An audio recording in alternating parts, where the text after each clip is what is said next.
और सबसे पहले बुलेटिन में बात महाराष्ट्र की सियासी लड़ाई की करेंगे। आज शिंदे सरकार के फ्लोर टेस्ट का दिन है। उद्धव ठाकरे से बगावत कर बीजेपी की मदद से सीएम बने एकनाथ शिंदे को आज विधानसभा में बहुमत साबित करना है। हालांकि शिंदे के लिए यह इम्तिहान मुश्किल नहीं होगा, क्योंकि कल ही स्पीकर चुनाव में बड़ी आसानी से शिंदे गुट के बीजेपी के स्पीकर चुनाव जीत गए हैं। असली परीक्षा उद्धव ठाकरे की है। उनके बचे कुचे 16 विधायकों की सदस्यता पर तलवार लटकी हुई है। इसकी वजह क्या है, देखिए इस रिपोर्ट के जरिए।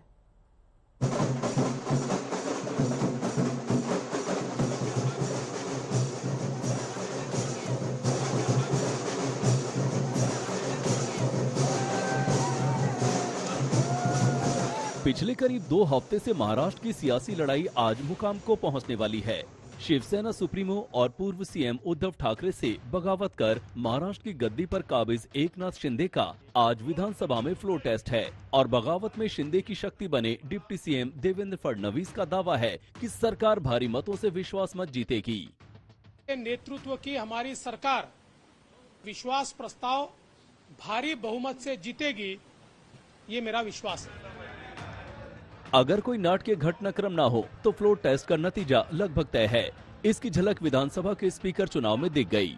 कोलाबा से पहली बार विधायक बनकर आने वाले बीजेपी के राहुल नार्वेकर ने विपक्ष के उम्मीदवार राजन साल्वी को हरा दिया। श्री राहुल सुरेश नार्वेकर विधानसभा सदस्य यांनी अध्यक्षांचे आसन स्वीकारावे अशी मी त्यांना विनंती करतो। सत्ता पक्ष के राहुल नार्वेकर को कुल 164 वोट मिले, जबकि विपक्ष के उम्मीदवार राजन साल्वी को 107 वोट ही मिले। स्पीकर चुनाव में जीत के लिए 144 वोट चाहिए थे, लेकिन बीजेपी शिवसेना उम्मीदवार राहुल नार्वेकर को 20 वोट ज्यादा मिले। समाजवादी पार्टी और AIMIM के 2 विधायकों ने मतदान में हिस्सा नहीं लिया। MNS के एक विधायक ने बीजेपी के पक्ष में मतदान किया। डिप्टी स्पीकर ने अपने मत का प्रयोग नहीं किया और मालूम तो है ही कि नवाब मलिक और अनिल देशमुख जेल में हैं। ये भी सच्चाई है कि 50 लोगों ने जो खिलाफ में शिवसेना का व्हिप जो है वो तोड़कर जो वोटिंग वहां पर की है बीजेपी के अध्यक्ष पद के चुनाव में, तो स्वाभाविक है ये मामला 11 तारीख को सुनवाई होगी उसकी।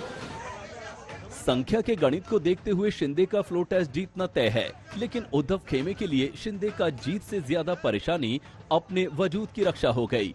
इस चिंता की वजह है एकनाथ शिंदे ग्रुप के चीफ व्हिप भरत गोगावले की तरफ से जारी व्हिप। गोगावले ने शिवसेना के सभी विधायकों से राहुल नार्वेकर के पक्ष में वोट करने का व्हिप जारी किया था, लेकिन उद्धव खेमे के 16 विधायकों ने राजन साल्वी के पक्ष में मतदान किया। अगर ये 16 विधायक आज भी गोगावले की व्हिप के खिलाफ जाकर शिंदे के खिलाफ वोट डालते हैं तो इनके ऊपर एक्शन लिया जा सकता है, क्योंकि नए स्पीकर राहुल नार्वेकर ने पिछले डिप्टी स्पीकर के आदेश को खारिज करते हुए शिंदे को शिवसेना विधायक दल के नेता के रूप में मान्यता दे दी थी। इससे पहले डिप्टी स्पीकर ने अजय चौधरी को शिवसेना विधायक दल का नेता माना था। कुल मिलाकर उद्धव के लिए ये शिंदे का फ्लोर टेस्ट कम, अपना सिंबल बचाने का टेस्ट ज्यादा है। मुंबई से विद्या और साहिल जोशी के साथ आज तक ब्यूरो। तो आज शिंदे के लिए शक्ति परीक्षण का दिन है। आज फ्लोर टेस्ट का इम्तिहान उन्हें पास करना है। आपको दिखा देते हैं वहां का समीकरण। दरअसल कुल विधायकों की संख्या 287 है, बहुमत के लिए 144 का आंकड़ा शिंदे गुट के पास 164, जिसमें स्पीकर चुनाव का यह आंकड़ा हम आपको दिखा रहे हैं। स्पीकर से शिंदे को बतौर विधायक दल नेता मान्यता मिल चुकी है, क्योंकि उन्हीं के स्पीकर इलेक्ट हो गए हैं। भरत गोगावले को माना गया है चीफ व्हिप, यानी कि दोनों जो स्पीकर और साथ ही चीफ व्हिप है वो शिंदे गुट के हैं। उद्धव ठाकरे के खेमे को स्पीकर से झटका मिल सकता है। वहीं उद्धव खेमे की अगर बात करें तो शिंदे गुट से भरत गोगावले का व्हिप जारी कर दिया गया है, यानी कि सभी विधायकों से यह कहा गया है कि वो वोटिंग के लिए प्रेजेंट रहें। व्हिप के दायरे में उद्धव के सभी 16 विधायक आते हैं। अगर उन्होंने नहीं माना व्हिप तो अयोग्यता की तलवार उन पर लटक रही है। आपको लिए चलेंगे सीधे मुंबई, लेकिन इससे पहले दोनों खेमे की बयानबाजी आपको दिखा देते हैं, क्योंकि वार पलटवार का सिलसिला अब भी जारी है। भारी मतों से विधानसभा अध्यक्ष पद का चुनाव जीता, ठोक बजा करके जीता कि फ्लोर टेस्ट भी हम ठोक बजा करके भारी मतों से जीतेंगे, इस बात पर कोई संदेह नहीं है। दूसरी बात, जो कुछ लोग आरोप लगा रहे हैं कि हमने कुछ नियमों का कुछ हमने पालन नहीं किया, वह बिल्कुल लोगों को गुमराह कर रहे हैं। हमने संविधान के तहत जो विधानसभा के भीतर जो नियम है, उन नियमों का हमने पूरी तरह से पालन करते हुए हमने देश में एक संदेश दिया है कि किस प्रकार से एक हिंदुत्व का एजेंडा आगे ले जाने के लिए सारे विधायक इकट्ठा है। मैंने पहले भी कहा था कि फ्लोर टेस्ट हो या स्पीकर की इलेक्शन हो, वहां तो हमने हमारा विरोध दर्शाया है कि व्हिप उन्होंने माना नहीं है, लेकिन उसके आगे भी जाके मैंने कल भी कहा था, पहले भी कहा है और आज भी कहा था, पहले तो मोरालिटी टेस्ट थी और मैंने सिर्फ यही कहा था, मैं शांत बैठूंगा, आंखों में आंखें डाल के पूछूंगा कि हमने गलत क्या किया और आप कैसे गए। एक भी जो भाग के गए हैं उन्होंने आंख में आंख डालने की हिम्मत नहीं की। मेरा यही सवाल रहेगा कि आज हमारे आंखों में आंखें डालने की हिम्मत नहीं है, कल जब हमारे चुनाव क्षेत्र में जाएंगे, हर एक मतदाता से मिलेंगे, शिवसैनिक से मिलेंगे, तो किस मुंह से सामने जाएंगे, यही सवाल खुद से करना है। सौरभ वक्तानिया मेरे सहयोगी इस वक्त तमाम जानकारी के साथ जुड़े हैं। सौरभ, देखिए यहाँ पर आदित्य ठाकरे मोरालिटी टेस्ट की बात कर रहे हैं, लेकिन अब कारवां तो बहुत आगे निकल गया है। आज फ्लोर टेस्ट पर शक्ति परीक्षण होना है शिंदे का, और साथ ही उनके विधायकों पर, यानी कि जो 16 विधायक उद्धव के खेमे में बचे हैं उनको अयोग्य ना करार दिया जाए, ये भी एक बड़ा प्रश्न चिन्ह है। बिल्कुल, देखिए आदित्य ठाकरे साफ तरीके से जानते हैं कि उनके पास कोई नंबर्स नहीं है, उनके पास ऐसे कोई फिगर्स नहीं है कि वो फ्लोर टेस्ट जीत सकते हैं, और इसके लिए सेंटिमेंट्स के आधार पे मोरालिटी टेस्ट की बात कर रहे हैं।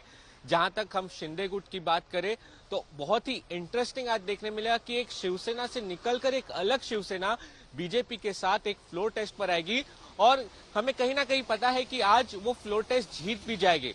देखिए, बड़ा सवाल अब ये है कि स्पीकर जो इन्होंने चुना है, स्पीकर ने साफ तौर पे कहा है कि सेना जो पार्टी है वो एकनाथ शिंदे की है और उनका ही विप लागू रहेगा। अब इनके विप लागू होने से क्या होगा कि आदित्य ठाकरे से लेके बाकी जितने भी सारे एमएलए है, चाहे वो अनिल देसाई हो, सुभाष देसाई हो, अनिल परब हो, अजय चौधरी हो, सारे के सारे, संजय पोटनीस हो, बड़े बड़े जो कुछ नेता अभी भी शिवसेना में बचे हैं, तो उनके ऊपर डिस्क्वालिफिकेशन की तलवार लटक रही है।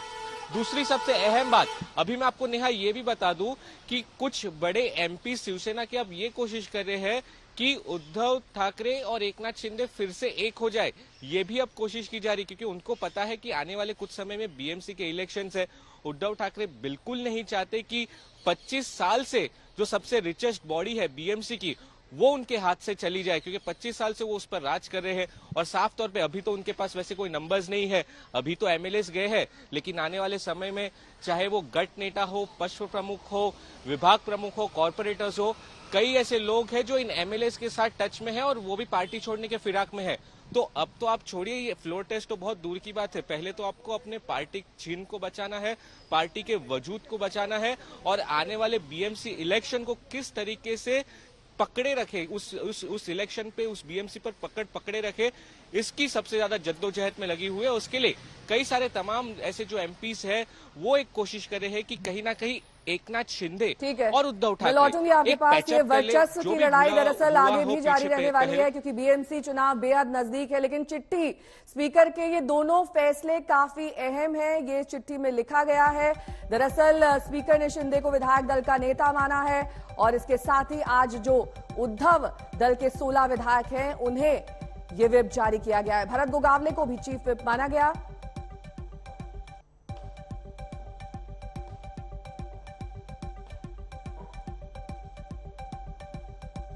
स्पीकर के ये दोनों फैसले काफी अहम बताए जा रहे हैं। ये चिट्ठी दरअसल महाराष्ट्र विधानमंडल की ओर से लिखी गई है एकनाथ शिंदे को, और इसमें ये साफ तौर पर कहा गया है कि अब गोगावले ही चीफ व्हिप होंगे। उद्धव गुट के विधायकों के लिए अब खतरे की घंटी, क्योंकि अगर वो आज के फ्लोर टेस्ट में नहीं पहुंचते हैं तो उनकी सदस्यता रद्द हो जाएगी।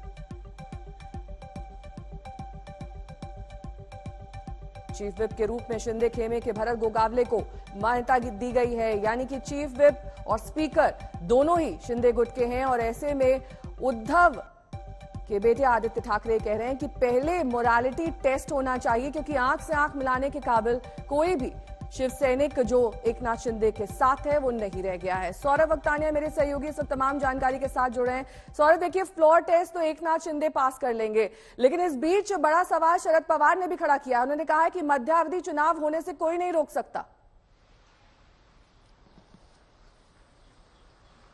जी देखिए नेहा, सबसे अगर जो कोई पावरफुल नेता जो पॉलिटिक्स, महाराष्ट्र पॉलिटिक्स को पूरी तरीके से जानते हो तो वो शरद पवार है। मतलब आप किसी भी पार्टी को ले लीजिए तो शरद पवार की तूती बोलती है। अब उन्होंने ये स्टेटमेंट दिया है कि एकनाथ शिंदे की जो सरकार ये बनी है वो आने वाले 6 महीनों में कभी भी गिर सकती है। तो एक बड़ा उन्होंने एक स्टेटमेंट दिया है। अब देखिए, उन्होंने इसके लिए कोई रीजन नहीं दिया है। उनसे जब पूछा गया कि आपको ऐसा क्यों लगता है, क्या ऐसा हो सकता है, तो इनसे बारे में उन्होंने कोई भी जवाब नेहा नहीं दिया है। लेकिन एक चीज उन्होंने साफ कह दी कि आने वाले 6 महीनों में एकनाथ शिंदे की जो सरकार है वो गिर सकती है। अब देखिए, आने वाले 6 महीने में क्या क्या होने वाला है ये हमें समझना पड़ेगा। सबसे पहले नेहा, एक बात, जो एक फैक्शन है उद्धव ठाकरे और एकनाथ शिंदे के सेना में, एक पर्टिकुलर फैक्शन है वो अभी तक लगातार कोशिश कर रहा है। मैं आपको बता दूं कि क्लोज डोर मीटिंग्स कर रहा है, वो पैचअप कराने की बात कर रहा है कि एकनाथ शिंदे और उद्धव ठाकरे फिर से एक आ जाए। दूसरा जो फैक्शन है वो ये कोशिश कर रहा है कि किस तरीके से तस्वीरें आ रही हैं। नवनिर्वाचित स्पीकर राहुल नार्वेकर इस वक्त विधानसभा पहुंच चुके हैं और कुछ ही देर बाद फ्लोर टेस्ट की कार्रवाई शुरू हो जाएगी। आज शिंदे सरकार का फ्लोर टेस्ट होना है। स्पीकर के तौर पर राहुल नार्वेकर का चुनाव हो चुका है। शिंदे के साथ 164 विधायक बताए जा रहे हैं, वहीं शिंदे के खिलाफ 107 हैं। तो आज फाइनल तस्वीर सामने आ जाएगी शिंदे सरकार की।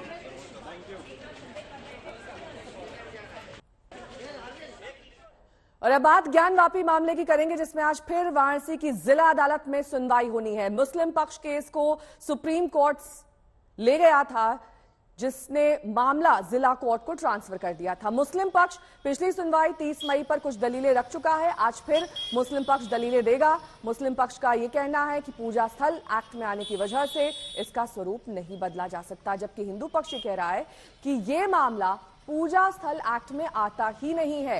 हिंदू पक्ष ने ज्ञानवापी परिसर में शिवलिंग की पूजा की इजाजत मांगी है।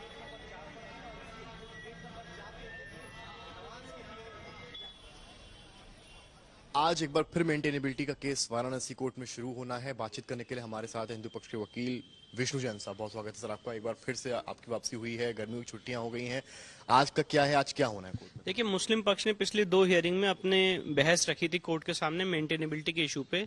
हमारे जो प्लेंट के 50 पैरा उसमें 36 पैरा तक उन्होंने पढ़ा है। आगे के पैरा उनको पढ़ने और अपने सबमिशंस कोर्ट के सामने रखने हैं, और जब उनकी प्लीडिंग खत्म हो जाएगी उसके बाद हम उसमें अपने जवाब रखेंगे। वक्त लग सकता है, आज का 2 दिन लग सकता है? मुझे लगता है आज और कल मुस्लिम पक्ष अपने बहस, मुझे ऐसा अनुमान है, हो सकता है आज ही वो अपनी बहस खत्म कर दें, नहीं तो आज और कल वो 2 दिन का समय और ले सकते हैं अपनी बहस कंप्लीट करने के लिए। उसके बाद हम उसका जवाब देंगे। लगातार 91 एक्ट का हवाला दे रहे हैं, आप लोग क्या लग रहा है? देखिए, 91 का एक्ट यहाँ पे अप्लाई नहीं होता है। अभी इस केस में एविडेंस लीड करी जानी है और धार्मिक स्वरूप उस संपत्ति का 15 अगस्त 1947 को क्या था ये तय होना है, क्योंकि सेक्शन 4 सब क्लॉज 1 में प्लेसेस ऑफ वर्शिप एक्ट के लिखा हुआ है कि धार्मिक स्वरूप 15 अगस्त 1947 का जो था वो रहेगा। तो धार्मिक स्वरूप 15 अगस्त 1947 को क्या था ये कोर्ट में एविडेंस के थ्रू ही लीड हो सकता है। उसके बाद ये डिसाइड होगा कि प्लेसेस ऑफ वर्शिप एक्ट किसके पक्ष में अप्लाई होता है। अगर कोर्ट ये तय करती है एविडेंस के बाद कि धार्मिक स्वरूप मस्जिद का था 15 अगस्त 47 को, तब ये जगह मस्जिद की रहेगी, और अगर धार्मिक स्वरूप हिंदू मंदिर का था तो ये जगह हिंदू मंदिर की रहेगी, और तब प्लेसेस ऑफ वर्शिप एक्ट हमारे पक्ष में अप्लाई करेगा। आपने हरिशंकर जी ने लास्ट टाइम कहा था कि आप लोग चाहेंगे कि एएसआई का इसमें इन्वॉल्वमेंट है, जिससे कि चीजें पारदर्शिता सामने आए। देखिए, अभी एएसआई की जो मांग है, जो बात है, अभी हम मेंटेनेबिलिटी का इशू एक बार इसको सॉर्ट आउट कर लें, इसमें हम कोर्ट के सामने अपने आर्गुमेंट्स रख लें, ये डिसाइड हो जाए, उसके बाद एएसआई की जो बात है वो आगे बढ़ेगी। मतलब आगे ले जाएंगे ऐसे? नहीं, बिल्कुल एएसआई तो आगे चल के हमें करना ही करना है, पर वो कब करना है, कैसे करना है, एक बार सारे लोगों से डिस्कस करके और सारे महिला याचिकाकर्ताओं से डिस्कस करके हम उसमें आगे बढ़े। रवि दिवाकर का लेटर और फिर जो आपने देखा होगा, तो कैसे देखते हैं आप? कौन सा लेटर? जो जज साहब का लेटर आया कि उन्होंने लिखा कि मैं मतलब मुझे इस तरह के वो मिल रहे हैं, थ्रेटनिंग्स मिल रहे हैं। हाँ, नहीं, बहुत वो सेंसिटिव और सीरियस इशू है। जिस तरह से एक सिटिंग जज को, जिन्होंने इस केस को डिसाइड किया और इम्पोर्टेंट एस्पेक्ट्स पे डिसाइड किया, उनको जिस तरह से थ्रेट लेटर्स मिल रहे हैं, मुझे लगता है सरकार उसकी जांच भी कर रही है, जो मेरी नॉलेज में बात आई है, और उनको प्रॉपर सिक्योरिटी भी प्रोवाइड की गई है। और मैं आशा करूंगा कि इस देश की जुडिशरी के न्यायाधीश जो भी ऐसे काम कर रहे हैं उनको अप्रोप्रिएट सिक्योरिटी दी जाए और वो अपना काम निष्पक्ष ढंग से कर पाए, ऐसी मेरी उम्मीद है। इस केस में याचिकाकर्ताओं का क्या कहना है, सुनिए। देवादिदेव महादेव से यही प्रार्थना है कि जो श्रृंगार गौरी पर चल रहा है मुकदमा हो, उसमें हम विजयी हो, और विलंब मुस्लिम पक्ष के बाद सुनवाई के बाद हिंदू पक्ष सुनवाई हो, जिससे दूध का दूध पानी पानी हो सके, और हमारे जो आराध्य स्थल है, जो नंदी की प्रतीक्षा हो, वह जल्दी से जल्दी समाप्त हो। यही हम बाबा से प्रार्थना किए हैं। जैसा कि विष्णु जी ने बताया कि हम लोग ने बाबा जी की मुक्ति के लिए जल्दी से हम लोग बाबा जी मिले, माँ श्रृंगार गौरी हम लोग को मिले जल्दी से, हम लोग जल्दी से उनकी पूजा जो 1 महीने से हम लोग इंतजार कर रहे हैं कि जल्द से जल्द हम लोग को जो है कि न्याय मिले, हम लोग जल्द से जल्द अपने महादेव की, माँ गौरी की पूजा कर सकें। क्योंकि आज माता श्रृंगार गौरी के केस में आज डेट लगी है माननीय न्यायालय के समक्ष, तो वहाँ विष्णु जी के नेतृत्व में और हमारे हरिशंकर जैन सर के आशीर्वाद से आज हम लोग यहाँ बाबा का आशीर्वाद लेने आए, और हम लोगों ने रुद्राष्टक का पाठ किया है कि ये मुकदमा जल्दी निर्धारित हो और जो बाबा का मूल स्थान है वो हमें पुनः प्राप्त हो। माता श्रृंगार गौरी के दर्शन पूजा अनवरत जैसे होती आ रही थी, हर्षोल्लास से फिर से करी जा सके। हम ही सबसे बोले थे कि चलिए विश्वनाथ जी का दर्शन करके, बाबा का दर्शन करके तब हम लोग कोर्ट चला जाएगा। इसी मांगा है कि जल्दी से बाबा का उद्धार हो जाए, बाबा मुक्त हो जाए, और हम लोग बाबा का दर्शन पूजन भी करें, जो बाबा बंद हैं वो खुल जाएं। समर श्रीवास्तव मेरे सहयोगी इस वक्त तमाम जानकारी के साथ सीधे वाराणसी से जुड़े हैं। समर्थ, आपने विष्णु जैन से बातचीत की, इस बातचीत में कितने आश्वासन के साथ वो कहते हुए दिखाई दिए कि 91 का एक्ट तो अप्लाई ही नहीं होता है, आज किस तरह की दलीलें रखी जाएंगी उनकी ओर से? नेहा, ये बड़ी बात आपने अभी कही है जो विष्णु जैन ने आज एक्ट को लेकर कहा है। उन्होंने ये कहा कि मुस्लिम पक्ष से जितनी बार हम लोगों ने बातचीत करी है उनका हर बार ये कहना होता है कि यहाँ पर 91 एक्ट लगता है। यहाँ पर आज विष्णु जैन ने इस बात पर कहीं ना कहीं कटाक्ष करते हुए ये बात कही है कि जो शिवलिंग, जैसा कि हिंदू पक्ष का मानना है कि वो शिवलिंग है, अगर वो शिवलिंग है तो शिवलिंग प्राचीन है, यानी कि बहुत साल पुराना है, और अगर ये बहुत साल पुराना है तो इस मामले में 91 एक्ट लागू नहीं होगा और हम इस मामले को इस तरह से कोर्ट में आने वाले टाइम में उठाएंगे। तो ये एक बड़ी बात विष्णु जैन ने कही है जो कहीं ना कहीं हिंदू पक्ष का डायरेक्शन दिखाती है कि 91 एक्ट के खिलाफ उनके पास अब एक रणनीति है, एक माध्यम है। मुझे लगता है 1 महीने में उन्होंने पूरा खाका तैयार किया है। फिलहाल आज की अपडेट ये है कि जो बिंदु है 52 कुल बिंदुओं पर एक तरह से बहस होनी थी, चर्चा होनी थी। 30 जो अराउंड 29 है उस पर मुस्लिम पक्ष अपनी दलीलें दे चुका है। जो बची है वो आज से कल में खत्म होनी है, आज भी खत्म हो सकती है और कल भी खत्म हो सकती है।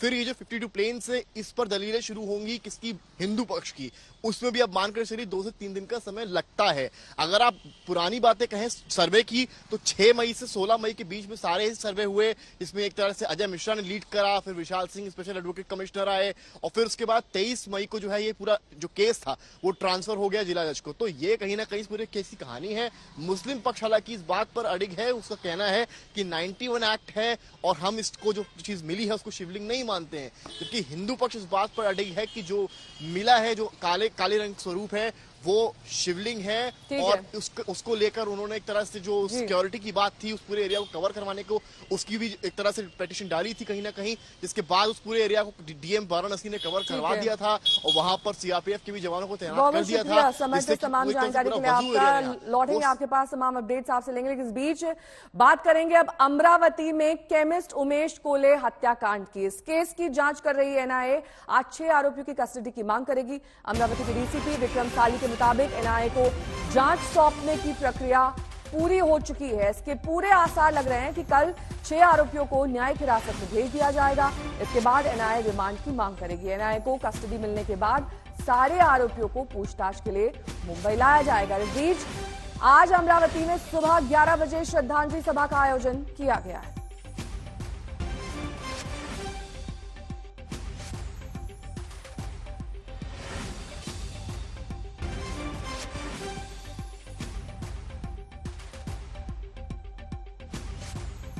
मृतक उमेश के परिजनों से सांसद नवनीत राणा ने मुलाकात की, जाना घटना के बारे में, और ये उसी वक्त की तस्वीरें हम आपको दिखा रहे हैं जब वहां पर नवनीत राणा पहुंची। आपको क्यों लगता है कि ये जयपुर से कनेक्टेड है? नहीं, मुझे नहीं लगता है सर।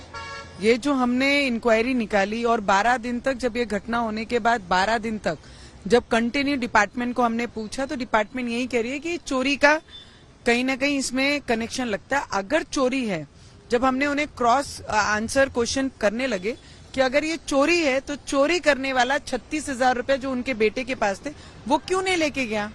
चोरी का विषय है तो बाकी चीजें उनके पास जो थी उनमें छानबीन क्यों नहीं की? आए स्पष्ट तरीके से वो वीडियो में दिखाई देता है, मारा और चले गए। उनके बेटे पीछे था। अगर चोरी की मंशा से कोई आता है तो वो 8 दिन पहले आप पे नजर रखता है, पैसे किसके पास हैं, किससे पैसे लेने और चले जाना है। जब हमने उनके बेटे से बात की तब जाके ये पता लगा एक चीज जो खुल के आई। और 12 दिन तक जब हमने एनआईए को जब रिक्वेस्ट की कि केंद्र की एजेंसी को और होम मिनिस्टर जी को, हमारे अमित शाह जी को, कि भाई इस पे इंक्वायरी लगानी चाहिए, क्योंकि राज्य की जो सरकार है यहाँ पर सरकार की यहाँ वहाँ पलट फेर हो रही है, तो यहाँ पर वो ये पूरे विषय को, घटना को दबा रहे हैं। तो ये चीजें दबनी नहीं चाहिए, इसके लिए केंद्रीय एजेंसी इसकी जांच करनी चाहिए। जब हमने उनसे डिमांड की और जब एजेंसी यहाँ पर आती है, एजेंसी आने के बाद तब जाके सीपी कमिश्नर ऑफ पुलिस बाहर आके बाइट देती है, यस ये सब्जेक्ट नुपुर शर्मा और हिंदू विचार रखने वाले जो व्यक्ति थे उनको ये सब्जेक्ट रिलेटेड है।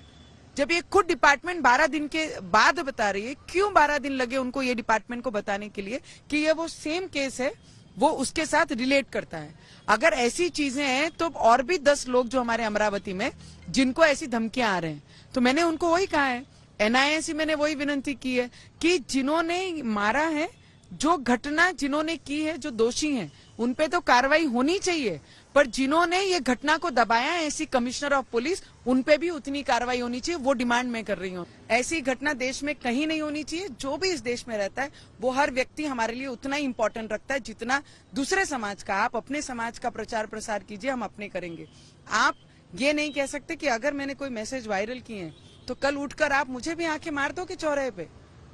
ये कौन सा नियम रह गया हमारे हिंदुस्तान में? मुझे लगता है इस पे सख्त कार्रवाई होनी चाहिए।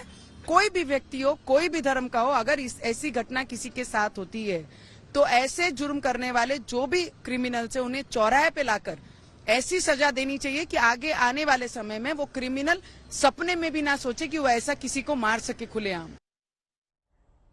मुनीश पांडे मेरे सहयोगी इस वक्त तमाम जानकारी के साथ सीधे अमरावती से जुड़ गए हैं। मुनीश, देखिए यहाँ पर नवनीत राणा कड़ी और सख्त कार्रवाई की तो मांग कर ही रही हैं, लेकिन वो ये भी मांग कर रही हैं कि जिन लोगों ने मामले को दबाया उनके खिलाफ भी कार्रवाई होनी चाहिए। किसकी ओर इशारा है ये?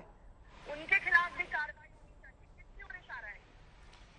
जी देखिए, इशारा पूरी की पूरी तरफ पुलिस की तरफ है। और मैं आपको यह भी बता दूं कि जब एनआईए जांच कर रही है तो इस बात का पता भी कर रही है कि क्या इसमें पुलिस की तरफ से कोई लापरवाही हुई थी या नहीं हुई थी। देखिए, एक चीज तो साफ है इसमें कि जब इस मामले की जांच शुरू हुई थी तो पुलिस ने खुद ही आकर बयान दिया हुआ था कि दरअसल ये पूरा का पूरा जो मामला है वो डकैती का है। लेकिन जैसे ही मामला एनआईए को जाता है उसके बाद में इस मामले का 7वां आरोपी इरफान शेख गिरफ्तार किया जाता है, जिसे बोला जाता है कि ये मास्टरमाइंड है और उमेश कोले को मारने के पीछे की पूरी रणनीति उसने लोगों के साथ मिलकर बनाई हुई थी, उसको गिरफ्तार किया जाता है। तो इशारा पूरी तरफ पुलिस की तरफ है। और एनआईए अपनी जांच के दौरान न सिर्फ यह पता कर रही है कि आखिरकार उमेश कोले की हत्या में कौन कौन शामिल थे, नुपुर शर्मा के बयान को लेकर उन्होंने साफ कर दिया है कि उसी वजह से हत्या की गई थी।